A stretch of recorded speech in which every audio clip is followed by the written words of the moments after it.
Assalamu alaikum. This is the Muslim wall after a long time. And I've been thinking about doing this book review of his book called The Lions of Al-Rassan, which is a fantasy book by a Canadian author named Guy Gavriel Kay. And it's probably going to be mirrored when I upload the video, but yeah, so it's Guy Gavriel Kay, The Lions of Al-Rassan. And it's a fantastic standalone fiction. If you guys like political thrillers and stuff like that, like the A Song of Ice and Fire, let's say, by George R. R. Martin. It's very close to that in terms of, obviously, it's not as well known as some of the other books in the same genre, but if you really want to dig deep into the bibliography of Guy Gavriel Kay, I think he's a very underrated writer. He's a fantastic writer, but very underrated in terms of the inspirations that he draws from. Now, obviously, I may be biased because this book is actually something that he borrows from medieval Spain, where the Muslims and had ruled a better part of its history. And then obviously the Christians were there as well, so it's kind of like it kind of reflects that conflict between the Muslims and the Christians, not very directly, which is also, again, that's another edge to this book, is that it does not really give you this very realistic feel in terms of that's why it's called fantasy, but at the same time it's not really that high fantasy, like A Song of Ice and Fire, or maybe something like The Lord of the Rings. It's a fantasy that's based in this political turmoils and all these different social and political settings that we would expect in a setting like his, in a world that he's built in this book.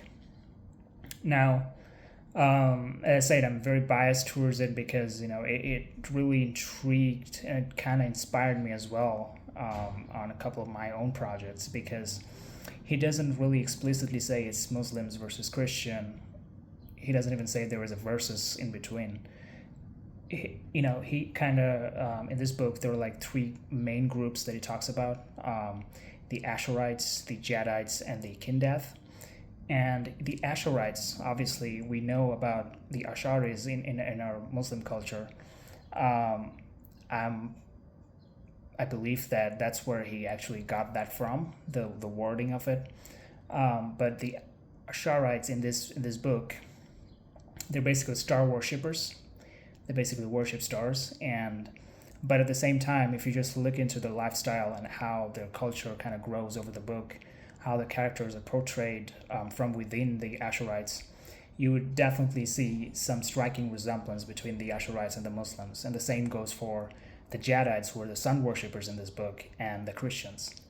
So he does it very cleverly and very subtly as well. But there are like certain sections of the book that kind of explicitly indicate towards that representation. For example, I remember reading a section where he kind of talked about what are the things that are forbidden for the Asherites. And those are the things like drinking, the betting, the homosexuality, and all this different stuff that are actually forbidden in Islam, right? So he does it very beautifully, and it's very apparent from his writing style and the world building skills that he has, that he's definitely trying to revive that forgotten memory of that civilization of the medieval Spain, where there were Muslims and there were Christians. But he kind of was definitely inspired by that, pretty much like Frank Herbert in Dune.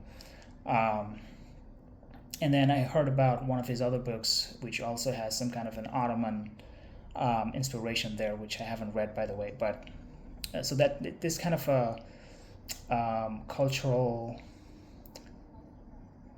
stuff, the cultural, I would say, inclusions, they kind of draw me in when I'm trying to read a fiction. I really like to have something to,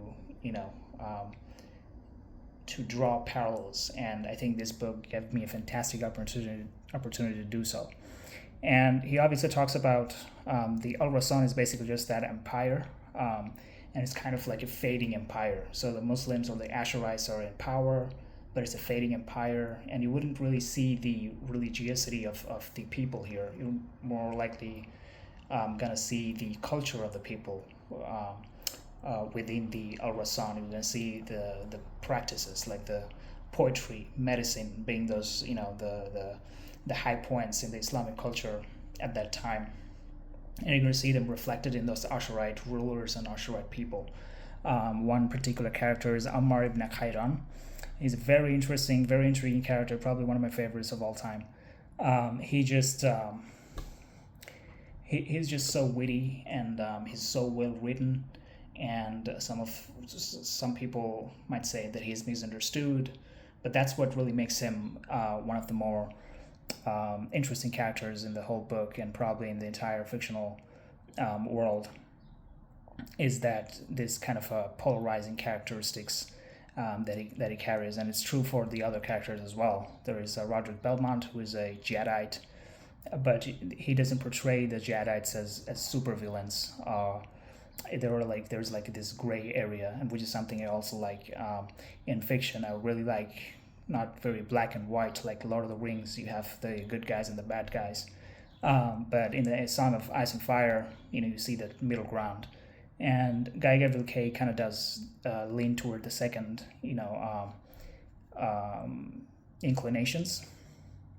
That he likes to make this gray areas purposefully, so that readers can get invested in it, and it's very enjoyable that way.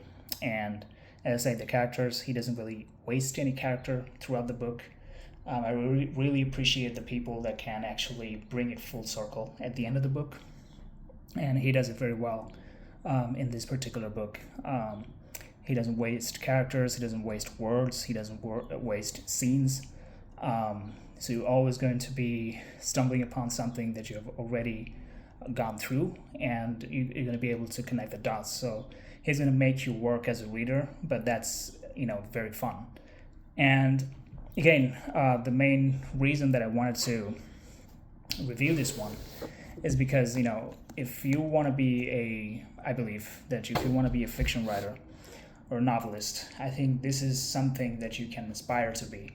Obviously, the ambition would be to hit somebody like Tolkien or George R. R. Martin or J.K. Rowling, but I guess Guy Gavriel Kay is somebody who can really write something very cohesive in a standalone project. And it's not like, as I said, it's not a long series.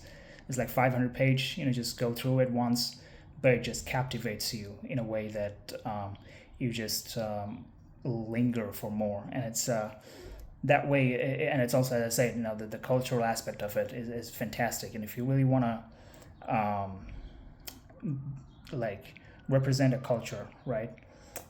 Just don't do it by race or ethnicity, or at least the race and ethnicity as we know it. You can always just do stuff like creatively and invent stuff like he did. He just invented a religious social system, and it's not very explicit. If you read through it, you'll be able to tell that he's talking about the Muslims, and he's talking about the Christians. He's also talking about the Jews, the Kindath being those the Jewish population, and the minority in the Al-Rassan. And he does it so well in a very articulative way that you don't really feel politicized or dogmatized reading through this. You just enjoy whatever is coming your way. So I think that's what really pulled me in. And it's like, as I say, he doesn't waste a line, he doesn't waste a scene, he doesn't waste a character. Everybody is contributing to the plot line, which is something that I really appreciate. And as I said, because I think Islamic culture is something that has the ability to invade even this Orientalist or works of people that do not have the remote connection to the Islamic culture because of its uniqueness and what it offers. If you talk about medieval Spain, if you talk about the Ottoman reign, it's just fantastic, and the way it goes it can actually draw so much inspiration from those periods and the cultures and the people from that from those eras. I believe that is something that we should be proud of, that people are inspired by us, and we should be fortunate, and we should also just own the culture that we have, rather than trying to dilute it in any way. So yeah, I mean that would be a great suggestion. I mean, from my end, this would be a killer suggestion if you really want to get into novel, because it's a standalone project. You don't really have to do a give into a long-term commitment. Just 500 page, maybe a month at best if you're a slow reader like me, a month or a couple of months, and it should be fine. So and let me know if you have any similar suggestions for me also. Thank you very much. Assalamu alaikum warahmatullahi wabarakatuh.